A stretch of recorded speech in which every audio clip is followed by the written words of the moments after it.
Hey guys, today I have something super exciting for you. I got to talk to the one and only, extremely brilliant, extremely talented Peter Ramsey. You probably know him as one of the directors for Spider-Man Into the Spider-Verse, something I called the best animated film of all time, and I still stand by that. Although it may change when Spider-Man Into the Spider-Verse 2 comes out in October 2022. Now, I had about 10 minutes with Peter, and I was so excited to talk to him. He is featured on MillionStories.com in a series called Faceplant, where certain people talk about their, I don't want to say failings, but their missteps maybe, and how they rose up from, a not so great place, as a phoenix, if you will. So here is my interview with Peter Ramsey. Without further ado, I hope you guys enjoy it. Hey, Tessa from Mama's Geeky here. Thank you so much for stopping by my YouTube channel.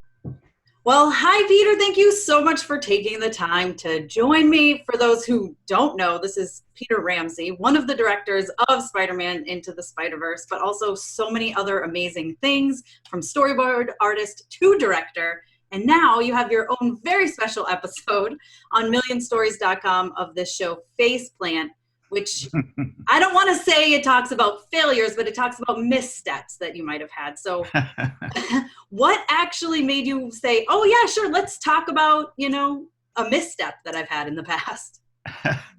Well, when the idea of the show was kind of pitched to me and what it was really about, I had such a direct experience with that. It was a huge part of my life, so it felt like, knowing that I had come out of the other side of it okay, and in a place where people actually wanted to talk to me, it was sort of like, well, okay, yeah, I think it's a really good story about how you can suffer a big setback and be okay after it, and learn from it and grow from it and do well.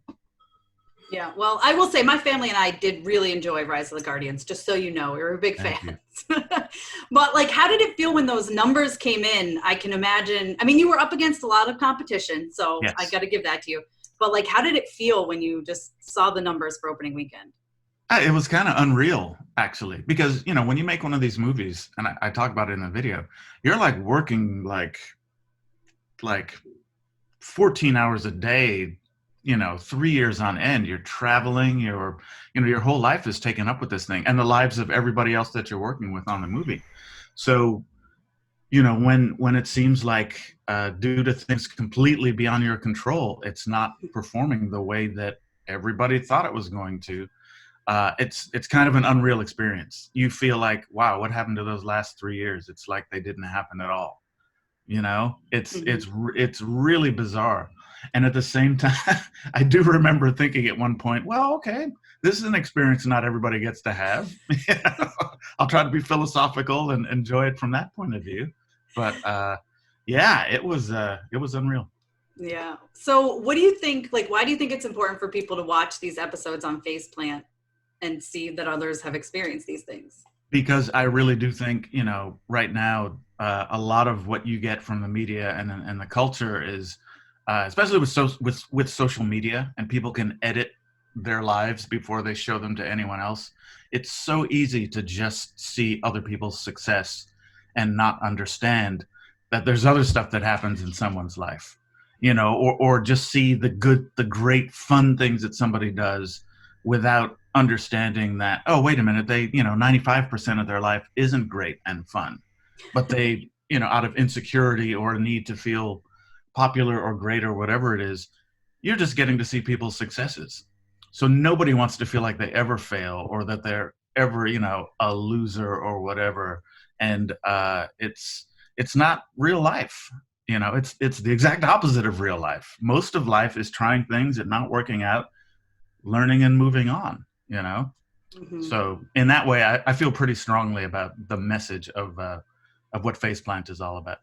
Yeah, I think it's important. And like you said, in these times now, you never know what people are going through. Everybody's stuck at their own house, so you don't know what's happening besides them on social media, basically.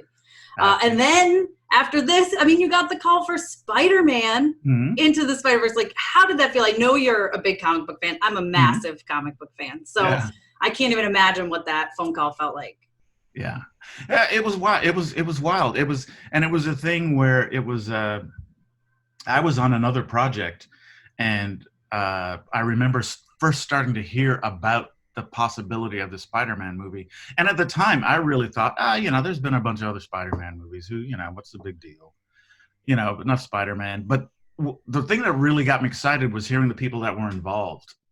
Phil and Chris Miller, Phil Lord and Chris Miller, who, just those guys are geniuses.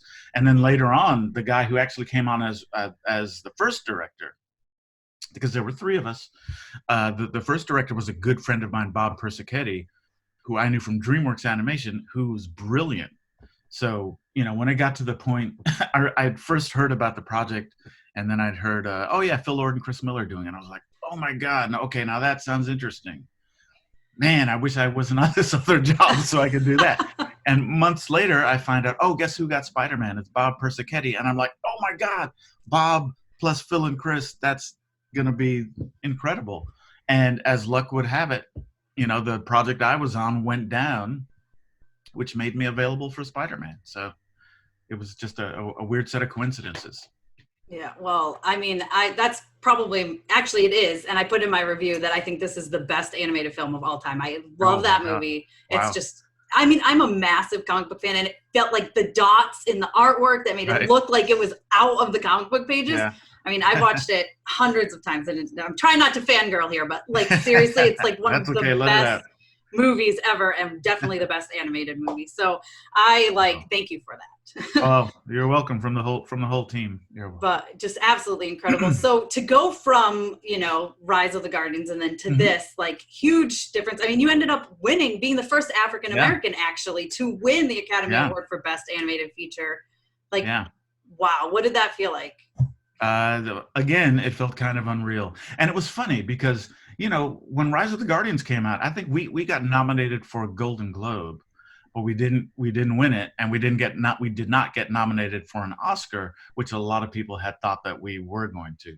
So I had a little nibble at the experience, and the whole, when you get into awards time with one of these movies, there's a lot of publicity you have to do. So you're meeting all kinds of people, you're doing all kinds of interviews, I got enough of, you go to film festivals and things like in different countries.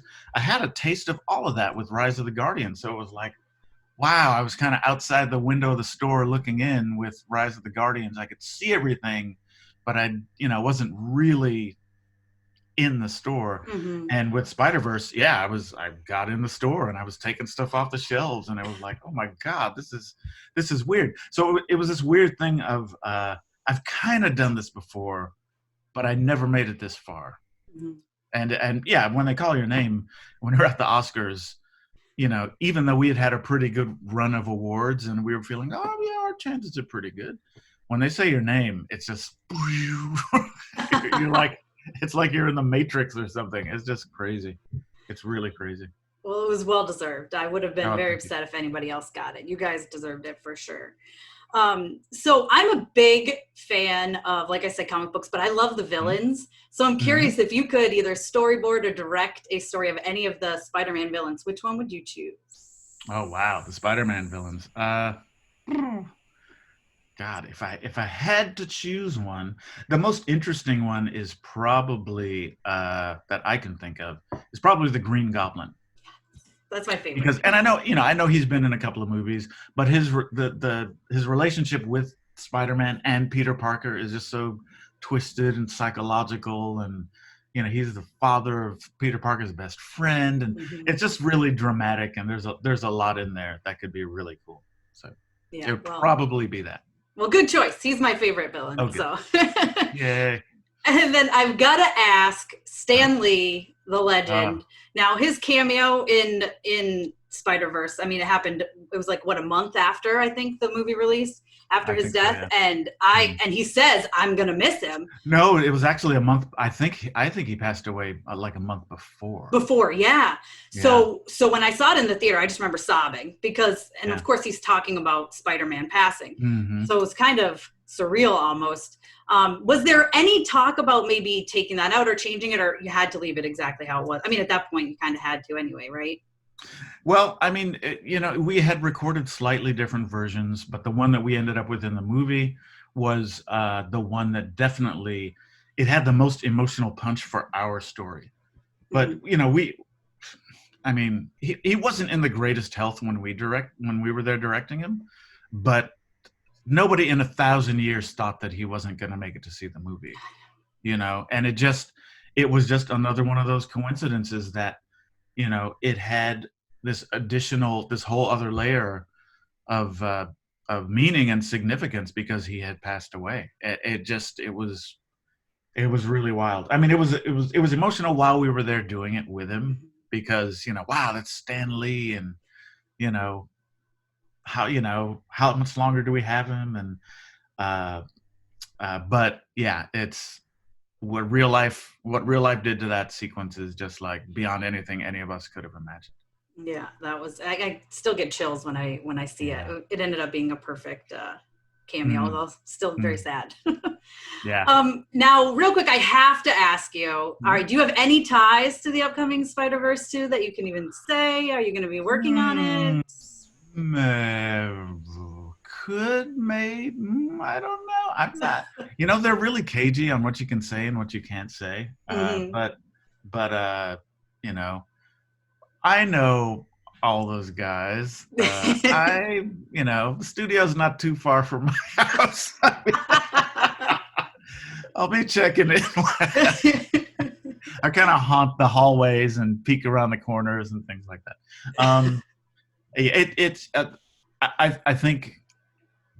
I think that movie's like a big family at this point. So yeah, I don't know exactly what to say or what not to say, but I'll be haunting the place. All right. Well, good. Well, thank you so much for taking the time to talk to me. I'm excited for that. October 2022. It's coming. But you can get your Peter Ramsey fix at millionstories.com for the Faceplant episode. And thank you so much for taking this time. It's my pleasure. It was great to meet you. It was great to meet you. Thank you. All right, that's it. I hope you enjoyed my chat with Peter Ramsey as much as I did. Trust me, I wish I had all the time in the world with him. There's so many more burning questions I would have loved to ask him, but he was great to talk to. Super nice guy, total sweetheart, and I'm so glad I got the time to chat with him about his story on millionstories.com under Faceplant, as well as a little bit of Spider-Man Into the Spider-Verse. This Marvel girl couldn't keep her mouth shut about that. Be sure to give this video a thumbs up, subscribe, hit that notification bell. You don't want to miss out on more videos like this one. You can follow me over on Instagram and Twitter. I am at Mama's Geeky over there, MAMASGEEKY. And leave a comment below and let me know what you thought about this interview. Thanks for taking the time to watch this, guys. See you next time.